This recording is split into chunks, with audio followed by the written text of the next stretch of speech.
Bonjour et bienvenue encore dans ce programme. Aujourd'hui, je suis seule. C'est votre sœur Solange Magadjou.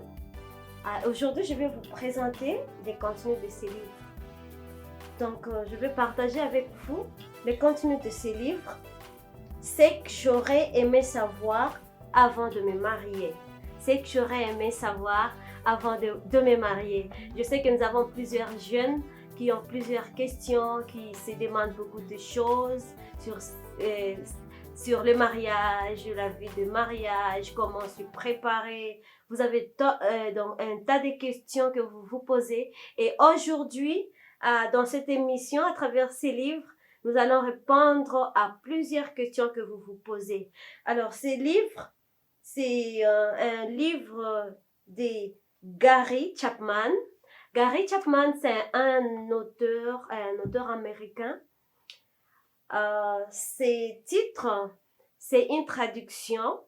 Il a écrit son livre en anglais avec les titres Things I would like, Think I'd known before we got married.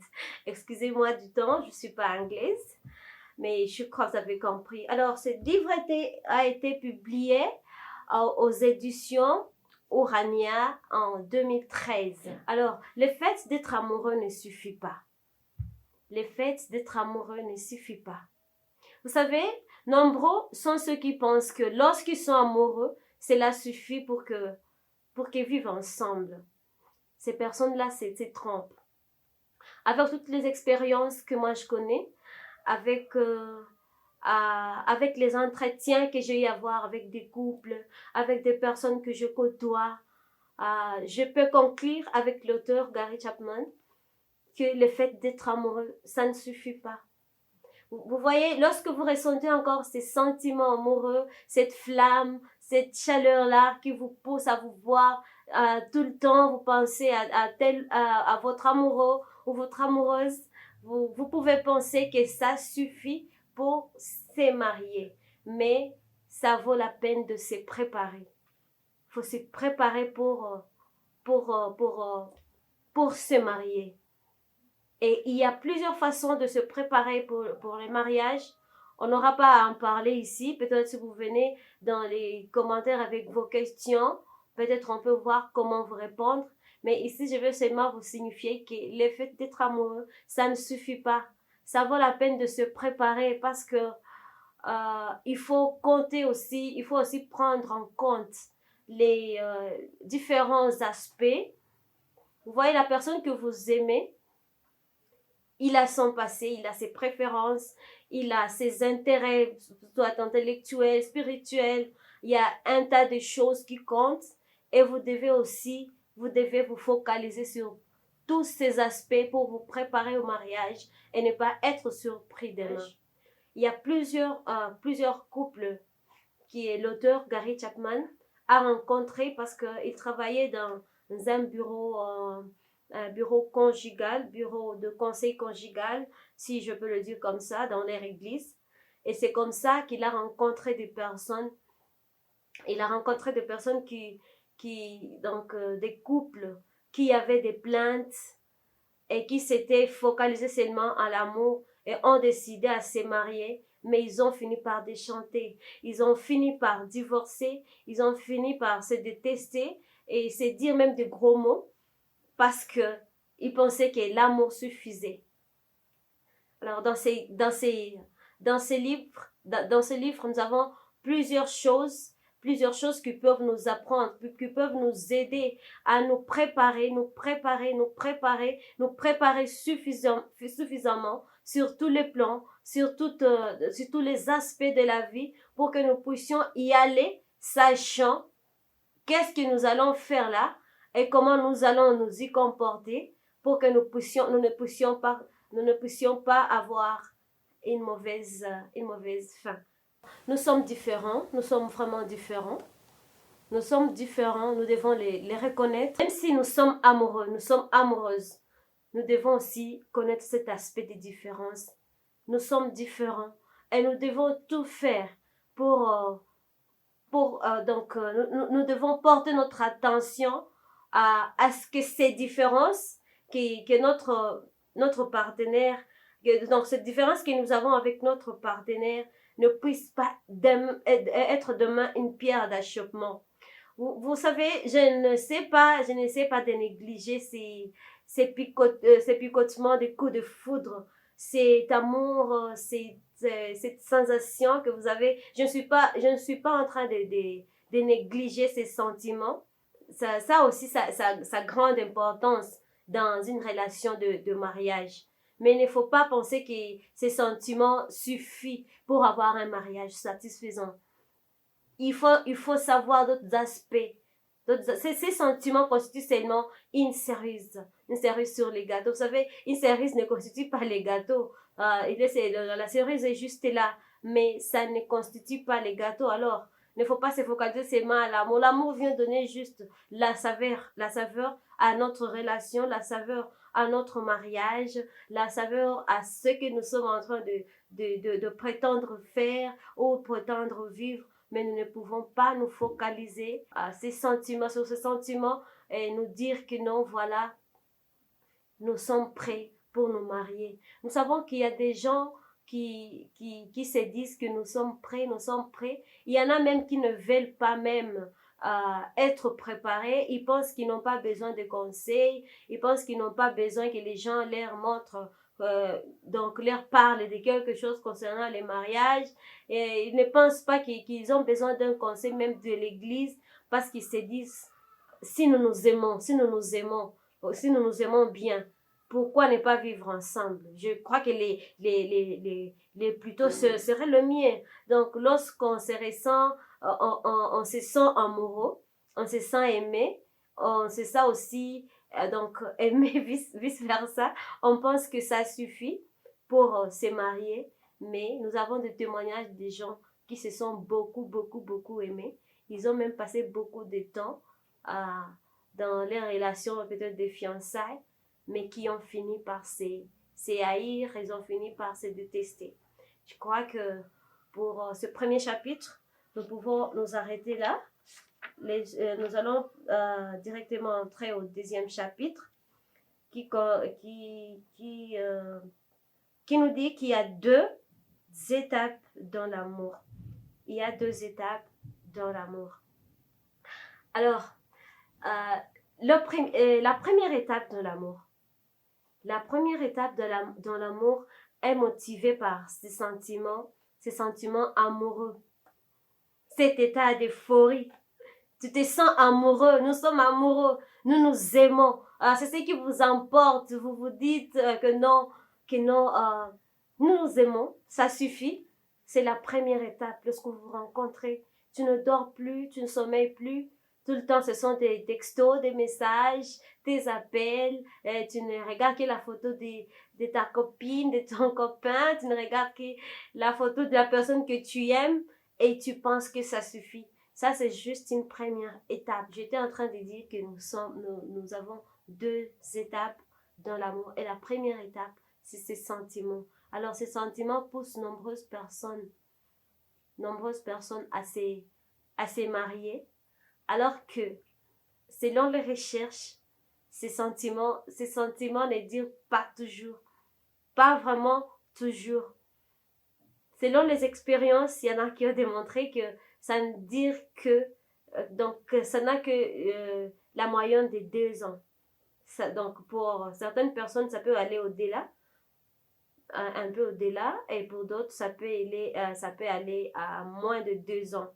Alors, tu peux bien aimer quelqu'un, mais si tu ne sais pas te préparer à entretenir cet amour, à entretenir cette flamme d'amour, demain tu peux te retrouver haïr, détester la même personne et te dire que peut-être j'ai épousé la mauvaise personne. Alors, il y a aussi une phase de transition avant d'entrer dans la deuxième étape de l'amour. Il y a cette phase de transition la phase à laquelle nous découvrons et tu découvres ton partenaire. Tu commences maintenant à découvrir, vous êtes déjà ensemble, déjà mariés. Vous êtes déjà mariés ensemble parce que ces sentiments vous a poussé à vous marier. Mais vous êtes déjà dans la maison, déjà mariés, engagés devant Dieu, devant l'Église, devant les hommes. Il y a maintenant cette étape de transition, vous commencez à vous découvrir, tu commences à connaître les faiblesses de ton partenaire, tu commences à découvrir ce qui serait dur pour toi à supporter. Donc, c'est la c'est la phase de transition et beaucoup se sont vus séparés, divorcés, ils se sont vus vraiment séparés même si pas physique, même pas physiquement, mais même peut-être sur le plan affectionnel, tu n'aimes plus la personne que donc tu es seulement dans les mariages parce que peut-être tu dois y être, tu es chrétien, tu es chrétienne, mais ces sentiments-là, ça n'existait pas. C'est parce que c'est toujours parce que vous n'avez pas eu le temps de vous préparer pour les mariages. Alors, lorsque ça vous arrive, ça vous arrive de vous commencer à vous sentir comme si la personne devient un peu, la personne devient un peu différente, vous n'arrivez plus à la comprendre. Il y a l'homme qui va dire, je ne comprends plus ce qu'il est devenu, je ne comprends pas, ça manque de logique, tout ce qu'il fait, tout ce qu'elle fait, ça n'a pas de sens. Donc, vous commencez à découvrir vos faiblesses, les faiblesses de vos partenaires. Lorsque vous vous sentirez dans cette étape, sachez que vous êtes juste à la phase de transition, ce qui n'est pas la fin du monde. Vous savez, lorsque vous commencez à vivre avec une personne, c'est là que vous commencez à apprendre de cette personne, vous commencez à découvrir cette personne, à commencer à connaître qui est cette personne. À cette étape-là, je vous prie, ne prenez pas de mauvaises décisions que vous pouvez regretter demain. Parce que, rappelez-vous, ce qui vous a unis, c'était d'abord l'amour. Et l'amour vient de Dieu parce que Dieu est amour. Et le mariage est sacré. Le mariage ne t'appartient pas.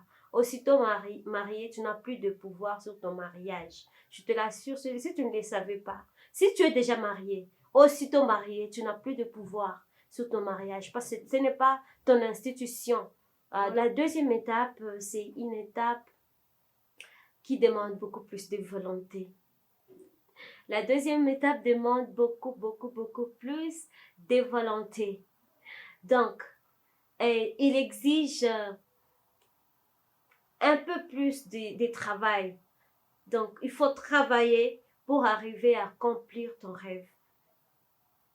Si tu ne travailles pas, tu peux même gâcher toute une famille, toute une relation, donc tout un bonheur. Ça demande beaucoup plus de volonté.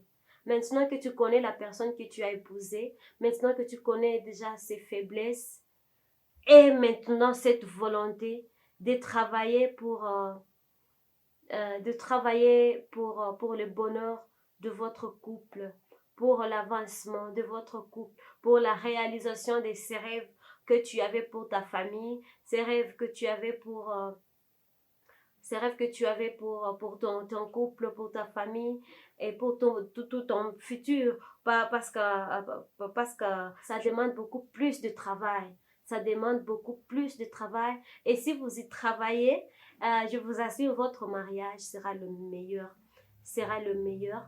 Et vous allez arriver à entretenir cette flamme d'amour qui vous a unis. Beaucoup se sont séparés parce qu'ils n'ont pas pu entretenir cette flamme d'amour.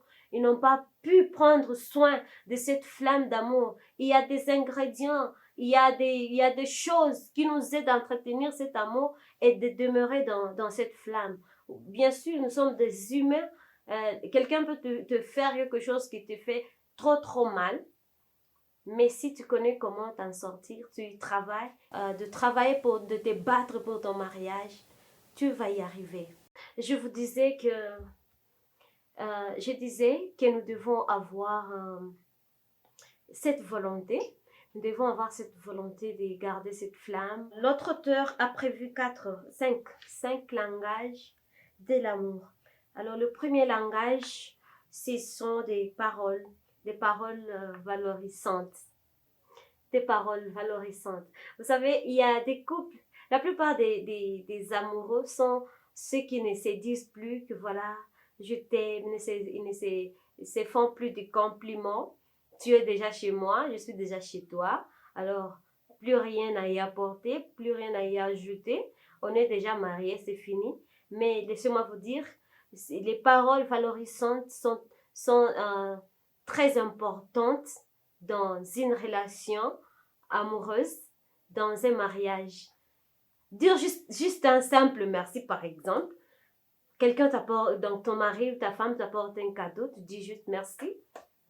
Ou par exemple, j'apprécie ta manière de parler, j'aime ta façon de t'habiller, j'apprécie ta façon de t'occuper de nos enfants, tu prends bien soin d'eux, donc tu te prends bien soin de nos enfants, j'apprécie, tu as un beau sourire.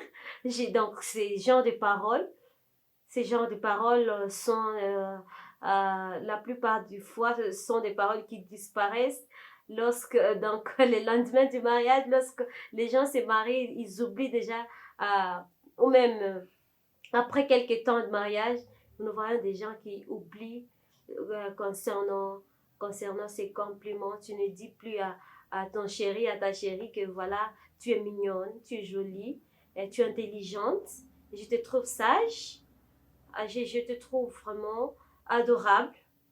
Donc, la plupart des mariés ne se disent plus ces genres de paroles. Mais il y a les deuxièmes langages de l'amour, ce sont les services rendus. Il y a d'autres personnes, même si tu lui dis, tu es jolie, tu es mignon, je t'aime, je t'adore, j'aime ce que tu fais, j'aime ta manière de travailler, tu es un travailleur. Il y a des gens qui ne considèrent pas ça. Il y a des gens qui attendront que tu fasses quelque chose. Bon, tu peux dire à quelqu'un, donc voilà, je te trouve vraiment, je te trouve ravissante, mais Annelle va te dire, donc, au lieu de me dire ça, tu aurais bien me donné un coup de main. Par exemple, tu pourrais même m'aider à rendre la maison propre. Au lieu de faire toutes ces choses-là, tu pourrais même faire quelque chose que je vois, que tu m'exprimes ton amour, tu te sacrifies ton temps et tu fais quelque chose quand même à la maison. Que tu fais ceci, tu fais cela. Donc, nous sommes différents, nous devons les comprendre. Le deuxième langage, c'est les services rendus. Il y a un service que tu peux rendre à ta femme ou à ton mari et pour lui, ça signifie que tu l'aimes. Ça signifie beaucoup. Ça signifie un témoignage d'amour. Donc, nous sommes différents. Ça dépend d'une personne à une autre. Le deuxième langage, ce sont des cadeaux.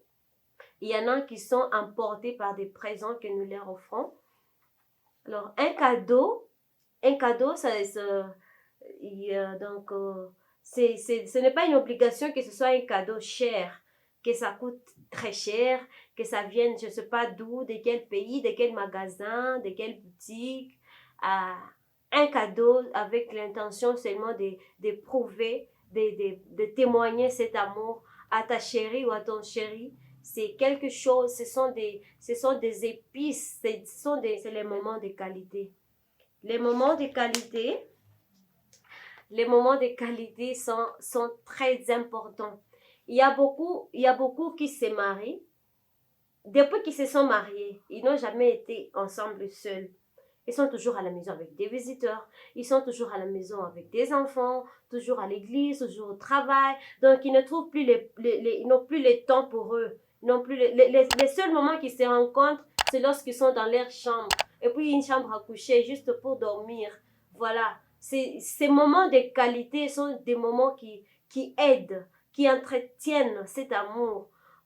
Et il y en a qui pensent que non, pour avoir un moment de qualité, il faut que je parte avec ma femme dans un restaurant de luxe.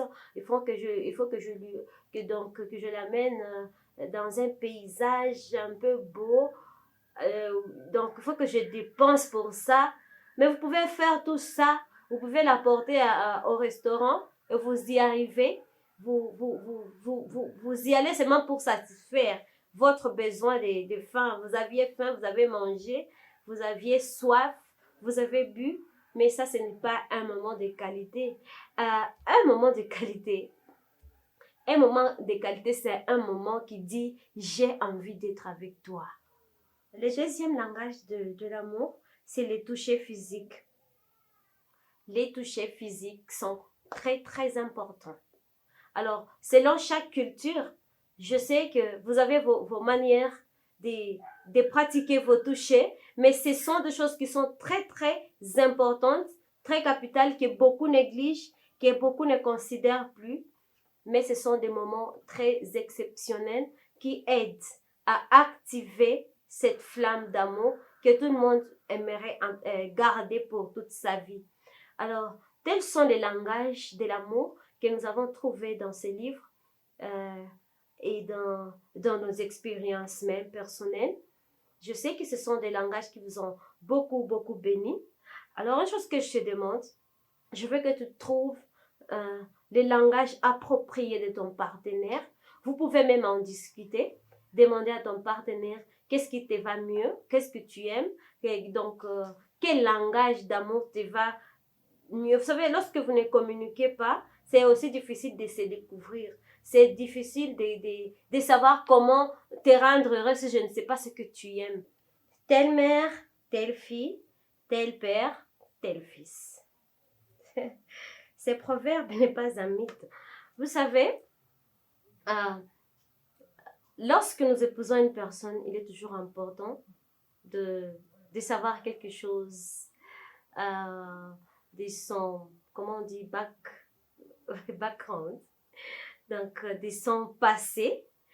Il est toujours mieux de connaître il vient d'où, de quelle famille, comment se comportent ses parents, parce que selon les expériences, les enfants ressemblent à leurs parents d'une manière ou d'une autre.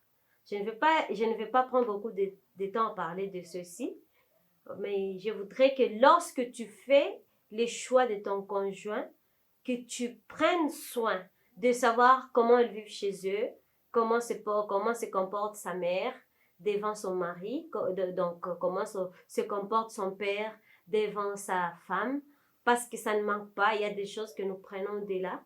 Et si depuis le début, tu sais déjà quelles sont les faiblesses de sa famille, tu sais déjà comment s'y préparer et comment s'y prendre.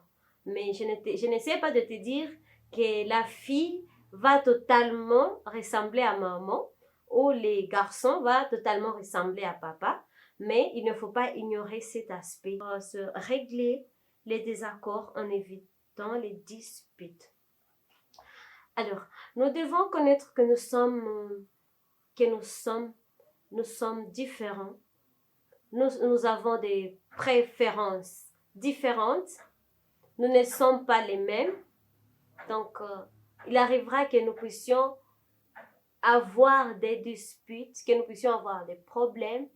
Même le frères et sœurs à la maison, ils se disputent. Même les gens qui viennent d'un même village, d'une même ville, d'une même famille, ils se disputent. Donc, il faut seulement savoir comment gérer nos disputes avec sagesse. Donc, savoir s'excuser est une force. Est-ce que tu savais que savoir s'excuser n'est pas donné à tout le monde? C'est vraiment une force. C'est une force. Il y a des gens qui ont tort, qui font des erreurs et ils sentent que vraiment j'ai mal agi, j'ai mal fait, j'ai tort, mais ils n'ont pas cette force de s'excuser. C'est seulement avec l'aide du Saint-Esprit que nous arrivons à s'excuser et à pardonner aussi. Et donc, sois souple. Et cette souplesse et cette volonté de vouloir réparer à l'amiable afin qu'ils se sentent aussi quand même respectés, considérés. Parce qu'il y a des gens qui sont grossiers. Ils ne savent pas qu'ils peuvent s'excuser. Savoir aussi pardonner, c'est une force. Je vous encourage à vous excuser Et l'auteur Gary Chapman vous encourage à vous excuser. Gardez cette force. Le pardon n'est pas un sentiment.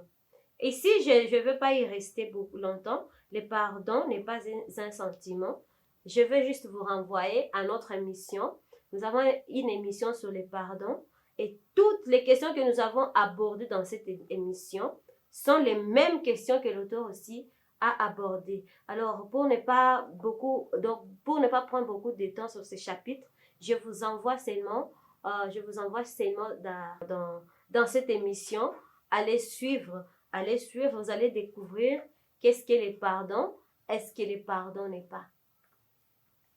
L'autre chapitre, les toilettes, chapitre 7, les toilettes ne se nettoient pas toutes seules. En lisant ces chapitres, j'ai découvert qu'il vaut mieux déjà à faire l'attribution des tâches en avance. Oui, dès le début même de votre relation, lorsque vous êtes déjà en train de vous fréquenter, sachez déjà, parlez de tout. Je déplore aujourd'hui les comportements de nos jeunes aujourd'hui. Lorsqu'ils se retrouvent, ce sont seulement des « je t'aime, tu es mignonne, je t'adore, j'aimerais que tu sois mon épouse, que tu sois la mère de mes enfants, que tu sois le père de mes enfants ». Ce sont des choses qui se disent seulement. Mais ils ne trouvent pas le temps de dire « voilà, nous devons parler des questions importantes ». Ayez le temps de parler. Ayez le temps de vous découvrir. Ayez le temps même de faire des attributions des tâches. Donc, il ne faut pas être surpris. Faut pas être surpris à la maison quand tu arrives. Ta femme te dit, voilà, tu vas m'aider à faire ceci. Il faut bien en parler. Si toi, tu es allergique à faire un travail ménager, il faut déjà lui dire, il faut déjà dire à ta femme qu'elle soit déjà prévenue, qu'elle sache, non, moi, je ne peux pas faire ça. Comme ça, elle ne te le demandera pas. Donc, il faut déjà en parler. Il faut en parler. Lorsqu'on sera marié, moi, je ferai ceci, moi, je ferai cela. L'auteur Gary Chapman, il nous a dit que lorsqu'il s'était marié, il pensait, quand il était encore chez ses parents, il pensait que les toilettes se nettoyaient seules. Jusqu'à ce qu'il se marie. Parce que lorsque tu es chez tes parents, tu n'es pas encore marié. Tu ne sais pas comment les choses sont en train de se faire dans la maison. Toi, tu viens seulement, tu rentres, tu manges, tu dors. Tu ne sais pas qui a fait ceci, qui a fait cela. Donc, il faut déjà faire l'attribution des tâches. Dire, moi, quand je serai mariée, par exemple, je n'aimerais pas que tu me dises que je puisse porter ton fils ou ta fille. Moi, je ne porte pas les enfants. Donc, il faut bien les dire comme ça. Quand tu m'épouses, je viendrai tout en sachant que toi, tu ne prends pas des enfants. Donc, tu ne peux pas porter tes enfants dans la maison. Tu commences à considérer chaque chose que ta femme te dit, tu considères ça comme un signe de manque de respect. Il faut établir un budget pour bien gérer notre argent. Il faut établir un budget pour bien gérer notre argent. Alors, avant d'évoluer, je voulais vous dire, lorsque vous êtes déjà marié, il n'y a plus question de dire c'est mon argent. Non, il n'y a plus c'est mon argent, c'est notre argent. C'est notre argent, l'argent du couple, l'argent de la famille. Il n'y a plus question de dire c'est mon argent, c'est ci ou c'est là. Non, non, c'est notre argent. C'est notre argent. Il faut seulement, c'est que je peux seulement vous dire, il faut seulement discuter, voir qu'est-ce que vous allez, donc comment vous gérez votre argent. Par exemple, vous pouvez vous dire, ces montants ici, c'est pour économiser, ces montants ici, c'est pour donner à quelqu'un, donc donner, ces montants, cet autre montant, ces montants à consommer. L'auteur Gary Chapman a écrit, je vais lire pour vous. Avant d'épouser Caroline, je me disais qu'il serait merveilleux de me lever tous les matins pour prendre mon petit déjeuner avec elle. Mais après notre mariage, j'ai découvert qu'elle n'était pas du matin. Les petits déjeuners n'étaient pas son truc. Vous voyez? Donc, son rêve a juste pris fin comme ça parce que... Donc, on va y revenir. Voyons ce que Catherine aussi pensait. De l'autre côté, c'est Caroline aussi pensait. De l'autre côté, avant notre mariage, Caroline s'imaginait qu'entre 22 heures et 24 heures, nous aurions le temps de faire des tas de choses. Elle pensait que nous pourrions lire ensemble des livres et en discuter, regarder des films, jouer à des jeux de société stimulants sur le plan intellectuel ou même entretenir des grandes questions existentielles. Mais ce qu'elle ne savait pas, c'est que mon moteur physique, émotionnel et intellectuel s'arrêtait vers 22 heures. Pris, chers jeunes qui n'êtes pas encore mariés, ou même ceux qui sont déjà mariés, restez attentifs. Soyez attentifs à ce que votre mari, votre femme, votre future épouse, votre futur époux aime. Vous savez, dans ce livre, Gary Chapman a dit que sa femme, qui est donc sa fiancée à l'époque, un jour, Gary avait appelé sa fiancée et le matin, très tôt le matin, et la fiancée lui avait dit non, moi je n'aime pas je ne réponds pas à mes appels, je ne réponds pas à mes actes, je ne réponds à rien dans les avant-midi. Donc si tu veux me chercher, ne me cherche pas les avant-midi. Donc la femme lui avait dit ça avant, mais il avait banalisé. Il n'avait pas pris soin de garder. Ce que je vous conseille aujourd'hui, c'est que vous soyez attentifs. Ne banalisez pas. Donc, quelqu'un peut te dire quelque chose aujourd'hui, tu penses qu'il est en train de blaguer. Alors que ça constitue ce qu'il est. Donc, ça identifie la personne en question. Il faut prendre soin de vous découvrir, de vous connaître, donc, ayez les temps, pendant les temps de fréquentation, ayez les temps d'aborder toutes les questions nécessaires, même les questions que je n'ai pas encore citées ici, que je citerai bien prochainement, ayez le temps d'en parler. Ça pourra ça pourra vous éviter des ennuis dans le futur. Alors, je crois que ça sera la fin. Ça sera la fin de notre programme d'aujourd'hui. Je sais que vous avez été édifiés, vous avez été bénis, vous avez été édifiés, vous avez été éclairés. Donc, je sais que j'ai répondu favorablement à vos questions. Et si je n'ai pas donc, je n'ai pas rencontré toutes vos questions, vous êtes libre de me poser des questions. Je reviendrai pour vous répondre. Mais avant de finir aujourd'hui, je voudrais vous dire, dans dans cette chaîne For God's Glory, nous avons plusieurs programmes. Il y a des programmes de chansons, il y a des programmes d'émissions, d'échanges, il y a plusieurs programmes. Si tu n'es pas encore abonné, abonne-toi parce que nous avons plusieurs programmes qui pourront t'aider. Et ce que je te conseillerais, c'est que tu puisses nous chercher sur nos réseaux sociaux. Tu cherches Solange Magadjou, tu t'abonnes à mes différentes plateformes parce que c'est là que je donne toutes les informations par rapport à ce qui passe sur YouTube et partout ailleurs. Alors, je sais que tout ce que nous avons fait ici vous a béni et nous l'avons fait pour la gloire de Dieu, for God's glory. Bye bye.